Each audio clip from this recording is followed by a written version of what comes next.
Golf Central. Brought to you by Titleist. Now on Golf Central, round one of the Shriners Hospitals for Children Open. And what a show put on by the 47-year-old Rod Pamplin, 11 under par on the par 71 TPC Summerlin. Pamplin needed one birdie on 17 or 18 for 59. After a par on 17, Pamplin had his chance on 18. This putt goes, it's 59.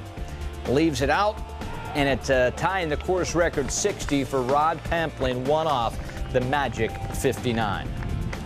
Good enough, however, to be your round one leader here at the Shriners Hospitals for Children Open. Some players still out on the golf course, but we're safe to say Rod Pamplin will be atop after round one with that tying the course record 60, 11 under. Some other great scores, as you can see, including Brooks Koepka, Billy Horschel.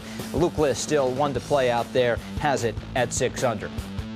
And with that, we welcome you to Golf Central. Ryan Burr, along with PGA Tour winners Brandel Chambly and Billy Kratzer. 47-year-old Rod Pamplin, sometimes you could say you see it coming, other times it's kind of out of the blue. Rod with a 60, and boy, he'll look back at 17 and 18. He was awful close to the 59. He was that close to being the 7th player to break 60 years of age. He's had a very good career, but anybody that can look back 20, 30 years from now and say that they played professional golf in the era of Tiger Woods can say that they were chronologically blessed, because there is so much money available for these players. If we take a look at the shot that he hit into the 16th hole today from 230, 40 yards out in the rough, 6 inches away. Billy, he's won twice. He's played well in a major championship or two, but the convergence of storylines in the early part of the year, players are just getting started, players are trying to hang on. It's just one round of golf, but he went a long way towards staying in this game today. Well, I think so, Brandel, and as you said, a couple of wins on the PGA Tour, but his iron play was very good today. 6 times he hit it within 12 feet. We did see the 3 medal on 16 that he hit it to a foot, but you never know how a player's going to react after a round like that when they've struggled. They had to go back to the Web.com finals. How is he going to react tomorrow with the lead? That's what I'm interested in, to see how Rod Pamplin, takes care of business tomorrow.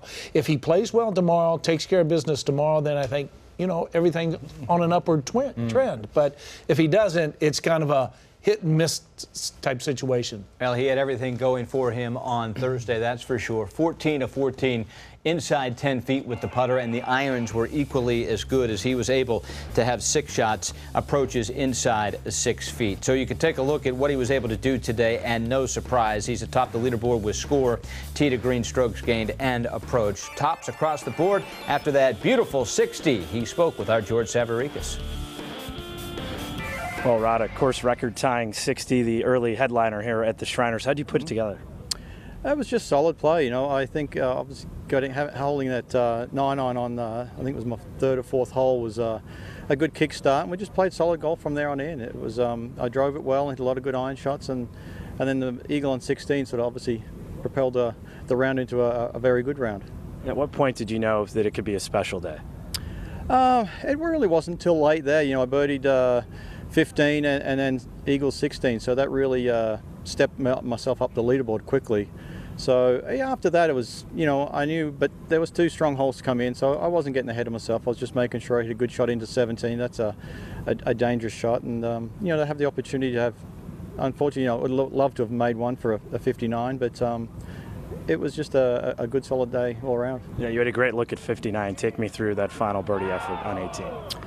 I'd studied the hole a lot, and I looked at the book that all these new books have all the slopes and everything in it, and I was looking at it, making sure I was spot on, and I thought it was telling me pretty straight, but I hit it straight. It was on line when it started. It just had a little tail on it, so I'm glad I gave it a chance. It didn't come up short, so it was a decent putt. I just picked a bad line. Given your recent results, was there any indication earlier in the week that your game was coming together, or was this one of those magical days that just kind of popped up?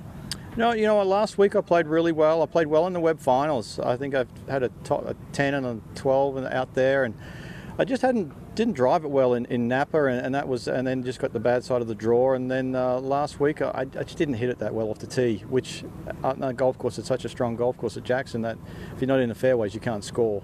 So we worked on the driver this week with my coach and got it worked out better. And my irons have been fantastic for the last month and a half. It's the best I think I've hit my irons throughout my whole career. So it was nice to hit fairways, and then the irons behave themselves as they had been. So it was good.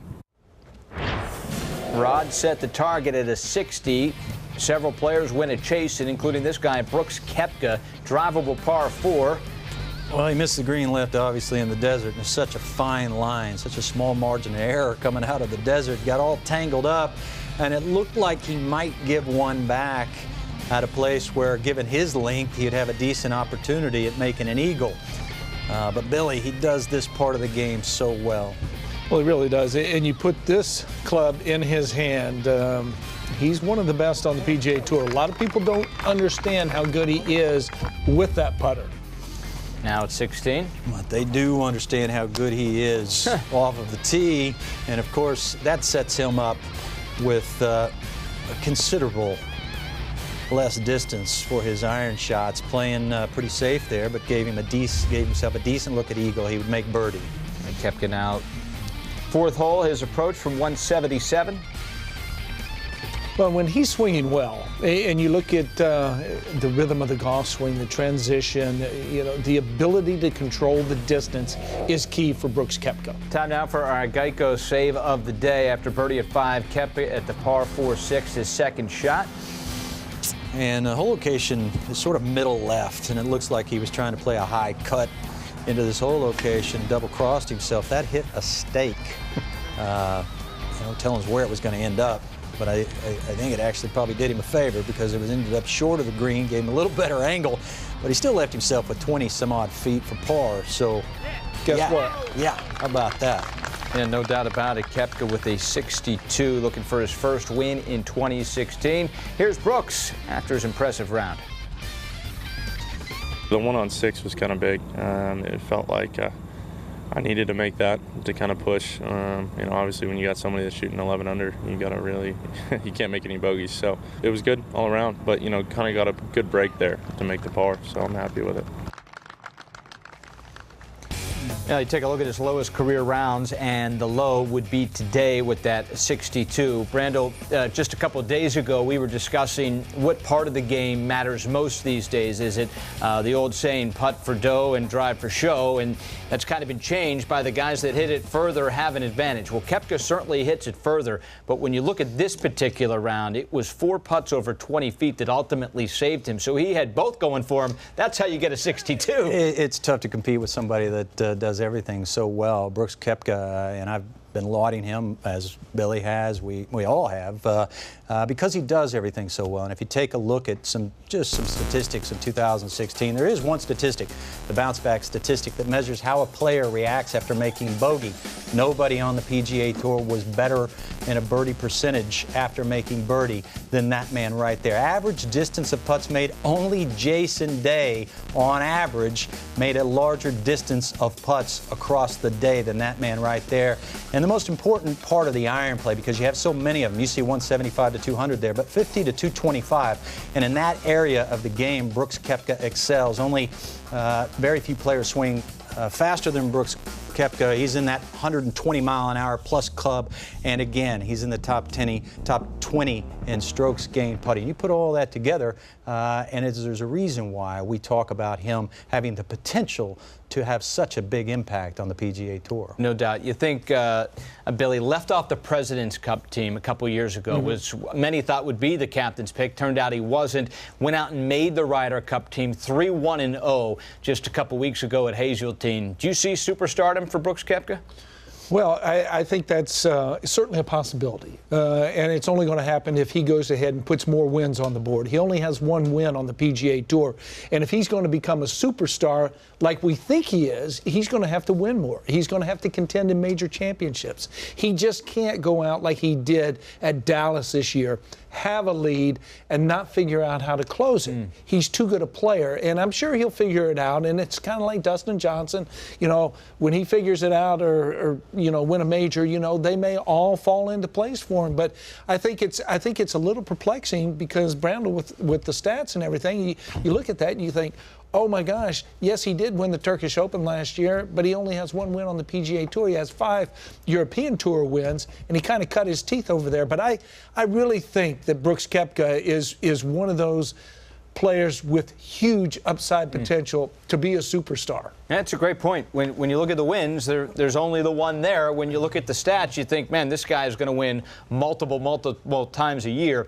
Has to kind of finish that last step off and start winning more consistently. But easily good enough to get himself in position to get more comfortable in that leadership role. Yeah, that's a great point, and something we'll see. We expect Koepka to be around for a long time in Las Vegas this week. We'll see if maybe he could get win number 2 out in Vegas coming up this Sunday. So another look at your leaderboard as guys are just finishing up at the bottom of that first page. Liz, Kirk, and Stephanie all playing well here in their opening round.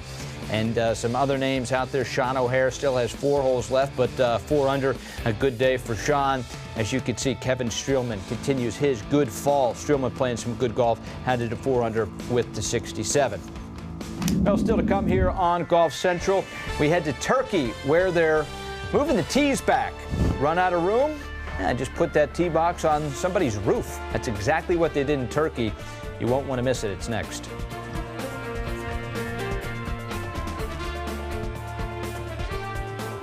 Golf Central is brought to you by the Titleist Pro V1 and Pro V1X. Make a difference in your game. Golf Now, millions of tee times, free GPS, and more. Download today.